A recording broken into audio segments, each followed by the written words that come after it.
It all happened so fast. 1 minute you're fighting for your life, and then it gets really strange.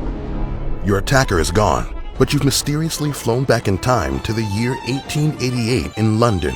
But you don't care, you're safe. Or are you? Here's how to survive Jack the Ripper. Jack the Ripper was a serial killer. He was active between August and November of 1888 around the Whitechapel district of East London in the UK. How did he kill his victims? Who was Jack the Ripper? And who did he murder? 5 murders were attributed to Jack the Ripper during his reign of terror. So if you are lost in a dark alley on the streets of East London and you want to survive, follow these steps. Step 1. Distance yourself. You probably won't have much to defend yourself with, and he has a knife.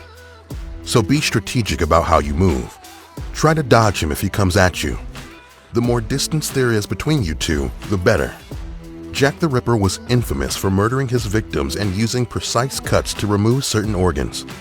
This means he had to have had a substantial knowledge of human anatomy and be skilled with a knife or blade. Do whatever you can to defend yourself.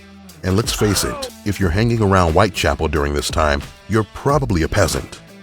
And you probably don't have a lot of meat on your bones or much strength. So if you have to, try biting him.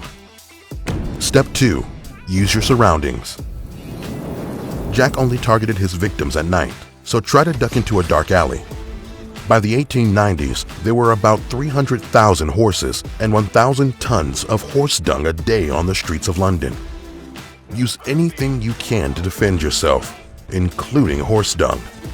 Maybe you could fling some in his face. But whatever you do, aim for his eyes.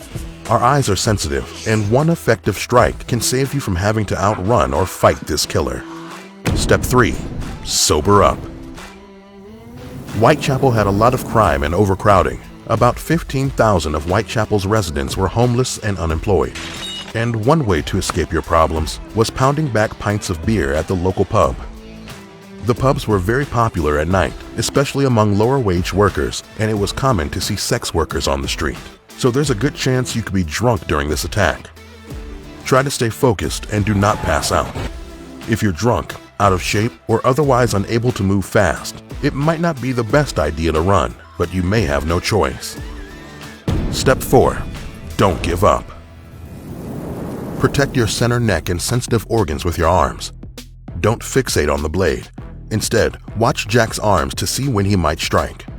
You might get some cuts and bruises, but don't throw away your chance of surviving because of one slash. You might be able to survive or escape. Kathy Kleiner survived 2 hits to the head when serial killer Ted Bundy attacked her while sleeping. Let's face it, if you're face to face with Jack the Ripper, you'll probably die. But the odds of living would be much better if you were not a sex worker in East London. Jack the Ripper suddenly stopped killing in the fall of 1888, and his true identity remains a mystery today. However, there have been some crazy accusations over the years, including Queen Victoria's grandson and Winston Churchill's dad. In 2019, a book claimed to have confirmed that Jack the Ripper was a 23-year-old Polish immigrant named Aaron Kosminski. This claim came from a study that traced DNA evidence using a scarf a policeman took from one of the crime scenes.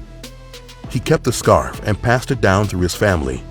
In 2011, a forensic geneticist examined the scarf and found mitochondrial DNA matching Kosminski's recent descendants. However, some people still do not buy that this mystery is solved. Some say the study in the book is not credible enough to be trusted. Others say the scarf may have been contaminated after being passed down all these years. So the mystery lives on. If you meet a stranger in person through dating apps or Craigslist, learn from Jack the Ripper's victims. Be on guard and know what to do in potentially dangerous situations. If you were kidnapped, how would you survive that? Don't worry, we've got just the video for that. To be prepared and stay alive, keep watching How to Survive.